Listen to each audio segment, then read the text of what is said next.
O nosso pastor já está aqui, nosso pastor amigo, Jonadab. Pode você chegar aqui, pastor. Tenho certeza que o seu coração já está aí, com uma terra preparada para receber a palavra de Deus. Glória a Deus. Amém.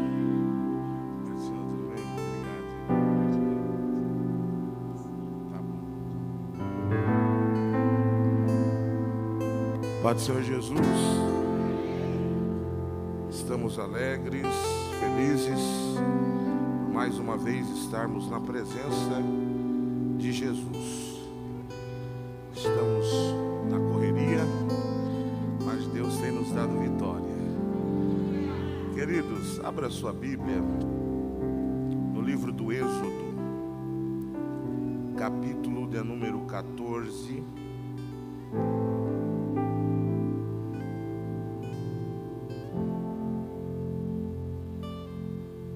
Versículo de número 15, texto conhecidíssimo. Enquanto você procura, eu louvo a Deus por esta casa, pelos líderes espirituais desta casa, reverendo Jean Alex, pastora Sara, toda a sua família, toda a sua casa. Que Deus continue abençoando esta família sacerdotal poderosamente. Êxodo 14, versículo de número 15. Quem encontrou, diga glória a Deus. Diz assim: disse o Senhor a Moisés: por que clamas a mim? Dize aos filhos de Israel que marchem. E tu, levanta o teu bordão ou cajado, estende a mão sobre o mar e divide-o, para que os filhos de Israel passem pelo meio do mar em seco.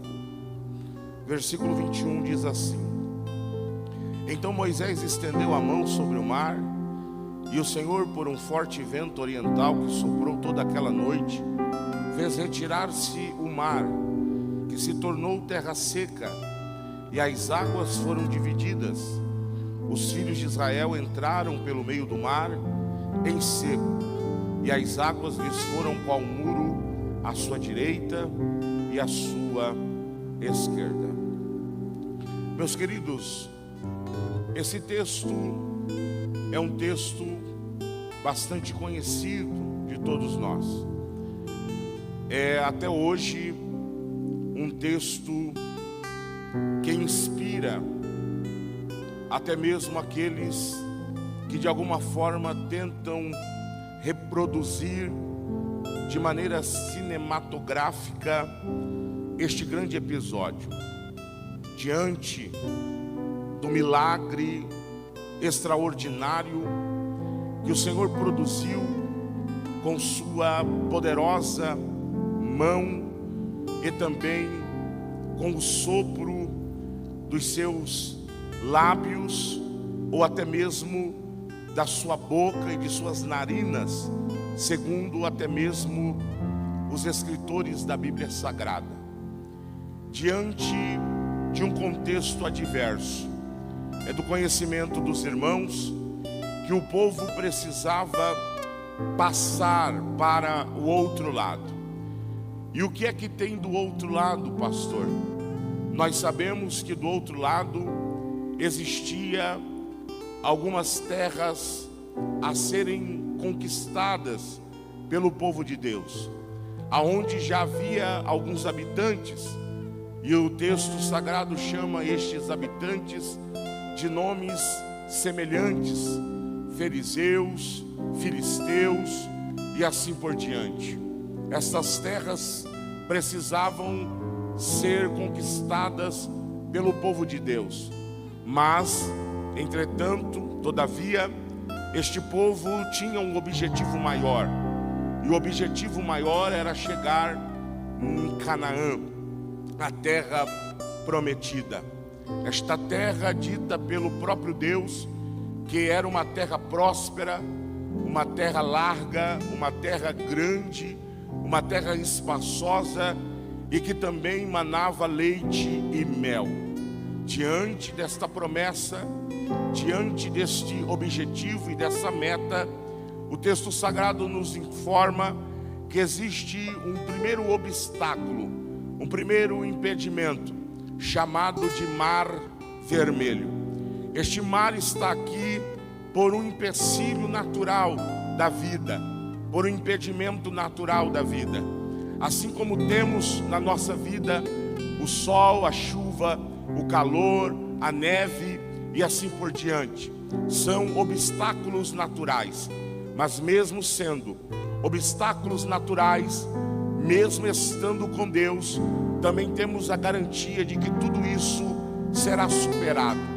Será, de alguma forma, nós iremos passar por tudo aquilo que tenta nos impedir de chegar ao objetivo final.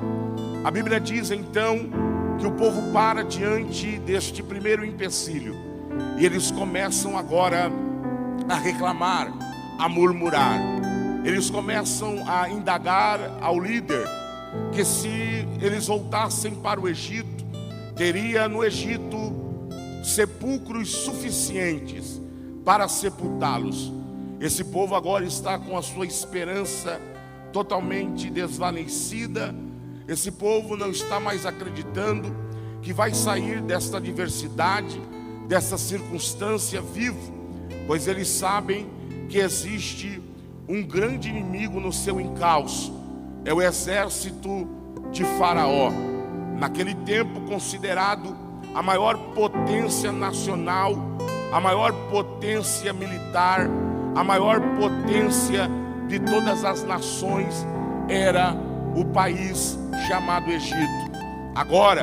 Eles agora estão preocupados, e muito mais do que preocupados, desmotivados, desanimados, pois eles sabem que eles estão em um território hostil chamado deserto.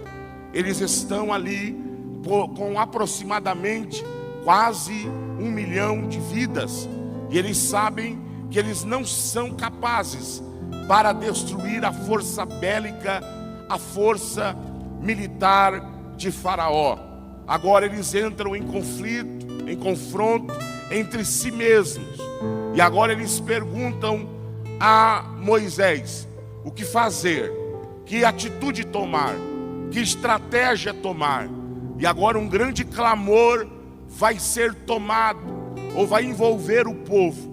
E Deus agora, diante dessa incerteza, diante desta preocupação, diante desse clamor, diante desse desespero, desce e fala com Moisés, perguntando a ele: por que clamas a mim? Comunique a este povo que eles devem se mover dos vossos lugares, pois a palavra marchar tem a raiz no seu original de sair de um lugar e ir para outro, mas sempre numa direção de frente, sempre numa direção para frente, sempre numa direção de avanço. Em outras traduções, Deus está dizendo: avancem. Em outras traduções, Deus está dizendo: o rumo que vocês têm que tomar não é para trás, não é retroceder, pois Deus não se compactua com gente que volta, com gente que retrocede. O escritor aos Hebreus diz que Deus não tem prazer, que a alma de Deus não tem prazer naqueles que voltam, naqueles que retrocedem. Então há um comando de Deus aqui para nós esta noite, e o comando é avançar. Avançar. Você está aqui para ouvir uma palavra que vai te levar para frente. Você está aqui no ambiente que vai te motivar para ir para frente. A tua direção não é para voltar, a tua direção é para ir para frente. Você está como o apóstolo Paulo: esqueço-me das coisas que para trás ficaram e avanço e prossigo para as que estão diante de mim.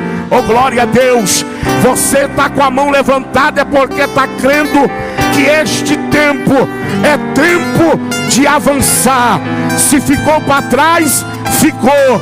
Se não tem mais o que fazer, não tem mais.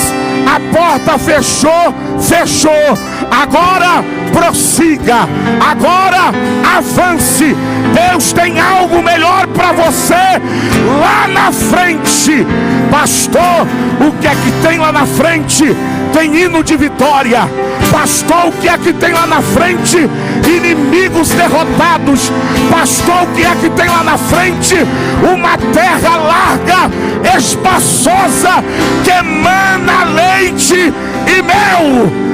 Avante, avante, avante. Oh, aleluia, aleluia. Olha o que Deus diz para Moisés: diga para o povo avançar, marchar. Olha como que Deus, Ele é muito objetivo na sua comunicação. Perceba, Deus está falando com um povo que não é um povo formados por soldados, mas a comunicação de Deus é uma comunicação militar. Deus está falando com escravos, mas quando Deus vai falar, Deus não fala como se olhando para os escravos. Vou repetir: Deus, quando fala, não fala medindo o teu momento, como se aquele seu momento fosse perdurar para sempre. Alguém está aí? Então, quando Deus olhou para Israel, Ele até viu escravos, mas quando Ele abriu a boca, Ele disse: agora vocês vão se comportar como soldados. Porque hoje vocês não são soldados, mas vai chegar um tempo em que eu vou transformar cada um de vocês em soldados. Quando o homem fala contigo, ele fala medindo o teu estado atual. Quando o homem se comunica contigo, ele comunica falando o que você é. Deus não. Deus olha para você e já fala como é que vai ser o teu futuro.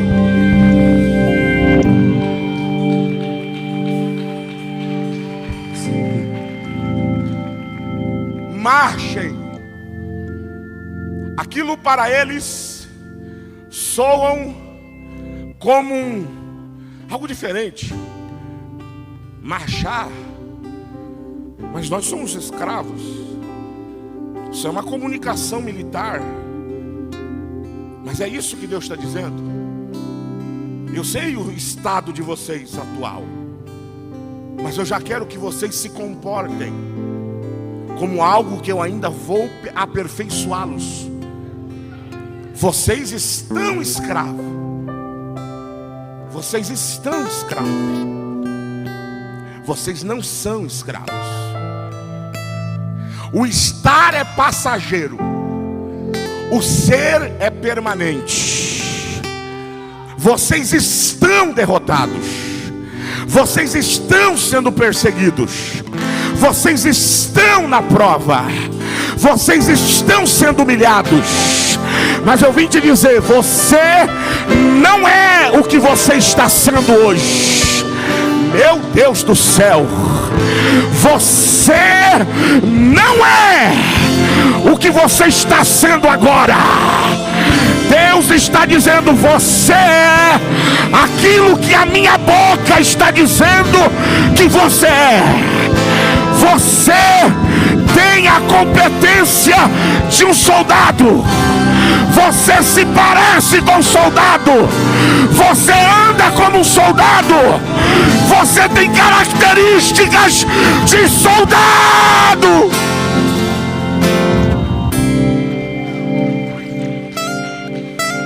Aleluia. Marchem. Aí Deus olha para o líder e diz: e tu, Moisés, levanta o teu cajado e estende a mão sobre o mar e divide-o, para que os filhos de Israel passem pelo meio do mar em seco. Deus está dizendo para Moisés: eu vou te usar como alguém que vai abrir caminho. Irmão, Deus poderia ter feito tudo sozinho.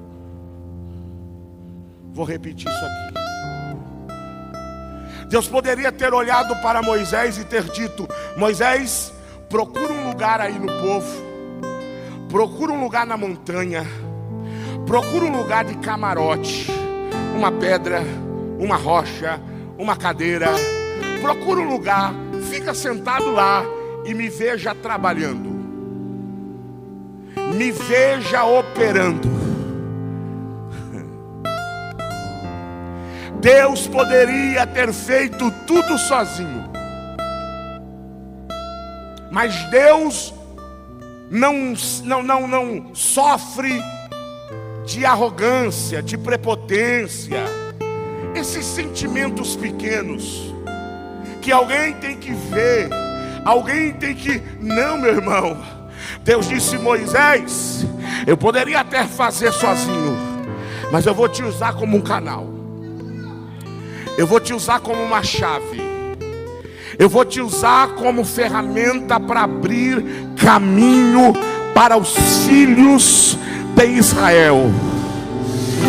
Essa expressão filhos de Israel me chama muita atenção, sabe por quê?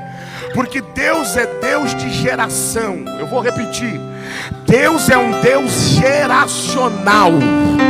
Deus está dizendo para um ancião de mais de 80 anos: eu vou te usar para abrir caminho para os filhos. Meu Deus do céu, eu vou te usar para abrir caminho para aqueles que ainda estão em formação. Não terminou, não acabou. Esta geração vai trilhar caminhos de milagres. Levante a mão só quem tem família. Levante a mão só quem tem família. Deus vai te usar para abrir caminho para os filhos, os filhos dos teus filhos, filho dos filhos dos teus filhos. Tu vais ser uma ferramenta.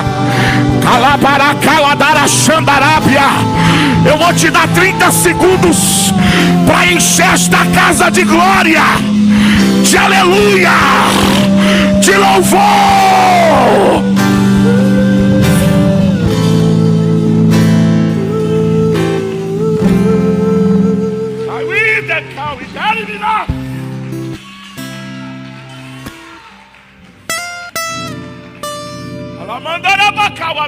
Aleluia!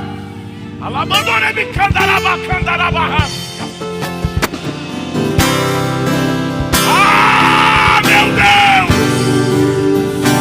Os filhos de Israel vão abrir, o caminho está sendo aberto, uma porta está sendo aberta. Os filhos passarão por ela.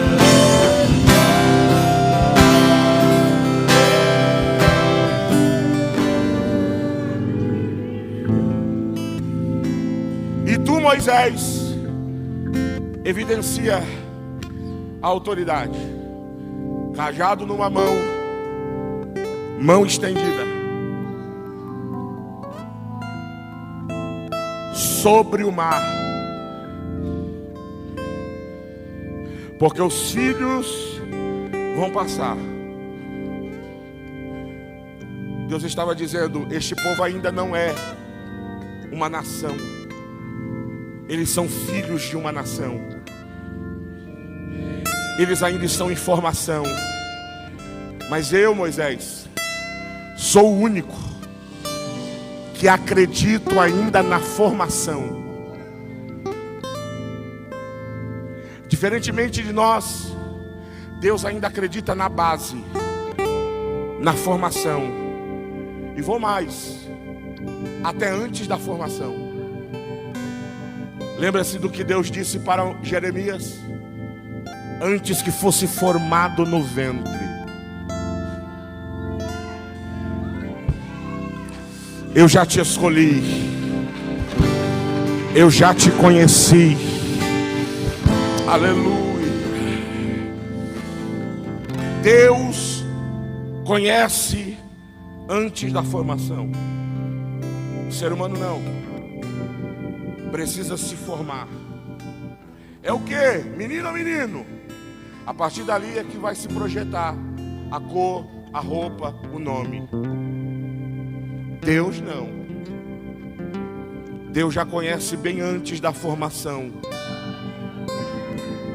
E Deus ainda diz assim: Jeremias, antes que você se formasse no ventre da sua mãe, eu já fui nas nações falar do teu nome para elas. Porque, irmão, isso aqui que Deus disse: as nações te dei por profeta. Parafraseando, Deus estava dizendo: antes que você se formasse teologicamente, sacerdotalmente, academicamente, eu já fui lá nelas e disse: tem um profeta vindo aí. Antes do teu primeiro cartaz, Jeremias, eu já disse quem você era para eles. Meu Deus do céu, você nem era um feto formado, e eu já disse às nações: Jeremias, Jeremias, quem é esse? É um profeta que vocês ainda não conhecem, mas eu estou investindo nele. Eu estou investindo nele. Eu vim profetizar que os filhos de Israel não terão caminho bloqueado. Meu Deus. Eu vim profetizar que os filhos de Israel não terão o caminho bloqueado. O caminho está aberto. O caminho está aberto. O caminho está aberto.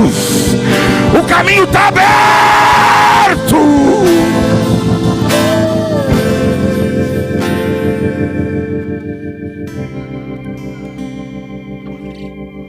Finalizo. Olha a instrução. Estende a mão, estende o cajado sobre, divide-o, para que os filhos de Israel passem em seco. Eu fiquei perguntando algumas coisas a Deus sobre essas falas, essas instruções divinas. E uma delas eu perguntei: Deus, por que o Senhor não permitiu que Moisés tocasse nas águas? Diferentemente de algumas canções acerca desse episódio, lendo o texto, nós chegamos a uma conclusão: não existe tocar nas águas nesse texto aqui, não. Então a maioria das canções que se inspiram tendo esse texto como base, equivocadamente, não digo que é uma heresia, mas equivocaram-se, dizendo que Moisés tocou, porque na verdade ele não toca. Na verdade ele estende a mão, está lá no texto. Então Moisés estendeu a mão sobre é em cima, sob é embaixo, entre é dentro, tendo envolvimento. Mas ali não aparece nem sob nem entre, aparece sobre. Então um ato profético sobre. Ele não toca. Por quê? Porque tem coisas que não é você que vai fazer. Deus está dizendo, não toque, porque não é você que vai fazer. E por que Deus não permite que ele toque? Porque o povo está, ou estava, há 430 anos, envolvido em um sistema místico. O povo do Egito, a mitologia egípcia, é a mais mística que há na terra, uma das.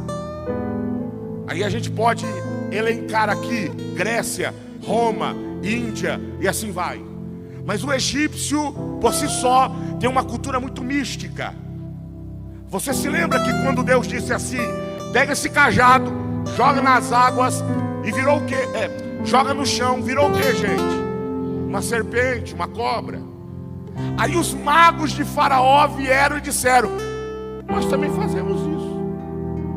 Com os mesmos cajados ou parecidos, jogou no chão, virou serpente.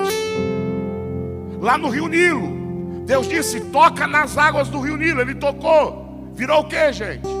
Sangue. Os magos de Faraó disseram, nós também sabemos fazer isso. E reproduziram a mesma coisa. Pega isso aqui. Chegou no Mar Vermelho. Deus disse, Moisés, agora sou eu.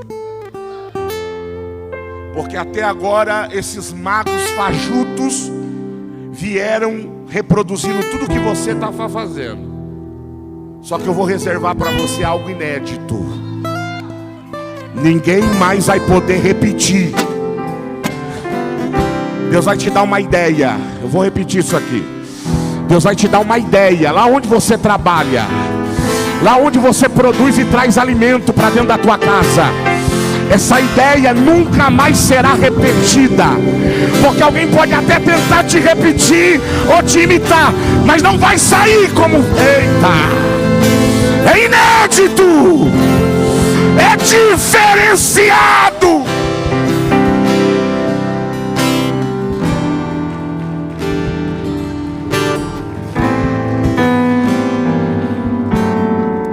Segunda lição. Deus disse, você não vai tocar, porque senão o povo vai achar que você é um mágico, Moisés. E eles vão confundir cajado com condão. Tá, glória. Você não é Harry Potter, Moisés. Eita. Você não é mago, Moisés. Você não é mágico, Moisés. Você é um canal. Você é um instrumento. Você é uma ferramenta nas minhas mãos. Vão te confundir, mas você é profeta. Eita! E profeta não rouba a glória de Deus. Sacerdote não rouba a glória de Deus. Homem de Deus devolve a glória para aquele que tem o... Meu Deus! A glória é toda de Deus. O louvor é todo de Deus.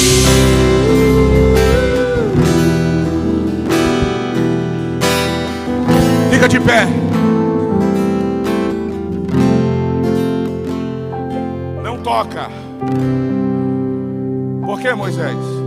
Por que Deus, melhor dizendo? Porque esse povo aí tem 430 anos de Egito. Fácil é tirar o povo do Egito. Você já ouviu isso aqui? Difícil é tirar o Egito do povo.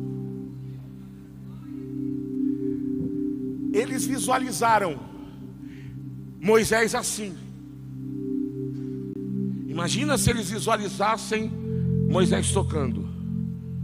Eles iam dizer: uau, Moisés, poderoso Moisés, top das galáxias, Moisés. Eita glória. Aleluia. Glória a Deus. Mas Deus está dizendo: a minha glória eu não darei a ninguém mais. Esse povo aqui é tão difícil, tão idólatra, que capítulos mais para frente eles vão estar rendidos aos pés de um bezerro de ouro. Aí Deus, para não confundir, Deus disse assim: fica numa posição de intercessão. O salmista disse que quando ele entrava no templo, ele levantava as mãos e dava glória a Deus. Ele disse: quando vocês entrarem no templo, levantem as mãos e deem glória a Deus. Então Moisés está assim, ó.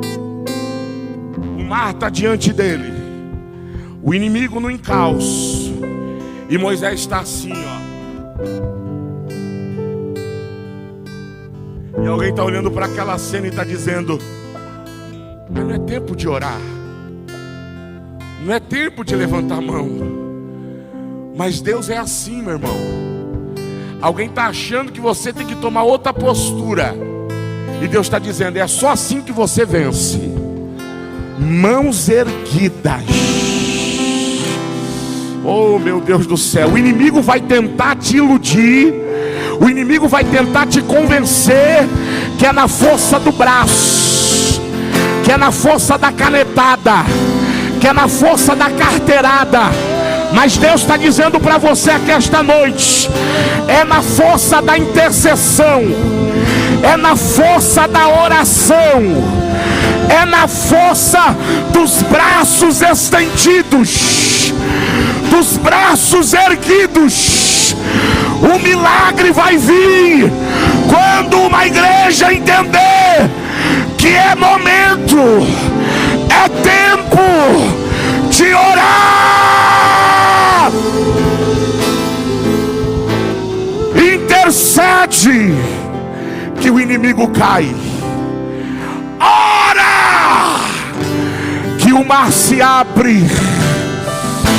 Alabai, arou, televará, sadurimi comana.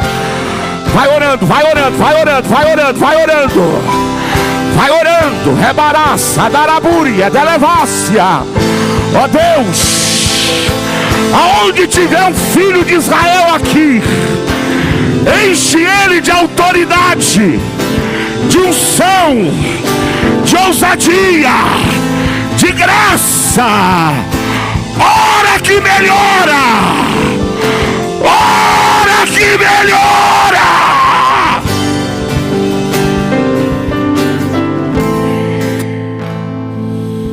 Mãos estendidas, cajado erguido. Esse mar já está abrindo aí, ó. Pelos olhos da fé, o caminho já está sendo desbloqueado. É na força da intercessão, é na força da oração, é na força das mãos erguidas.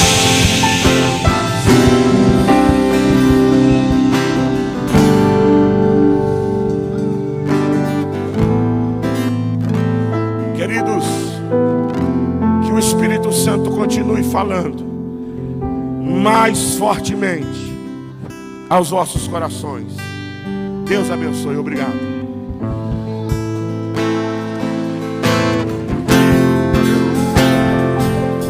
Quem é o homem que teve o poder de andar sobre o mar? Oh, aleluia! Quem é ele que pode fazer o mar se calar?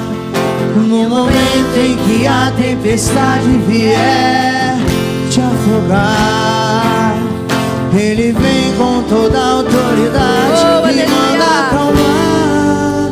Quero convidar você que recebeu essa palavra. Hoje nós vamos estar recebendo a unção da prosperidade. Ontem foi a unção da sabedoria. E eu quero convidar você a vir aqui à frente,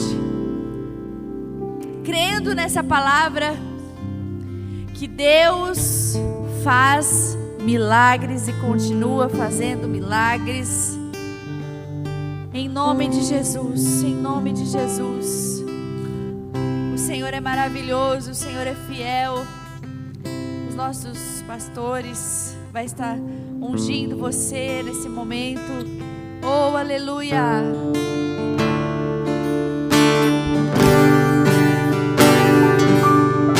Quem é o homem que teve o poder de fazer Israel caminhar por entre as águas do Mar Vermelho, fez caminho no meio do mar para o povo de Israel passar do outro lado com os pés enxutos.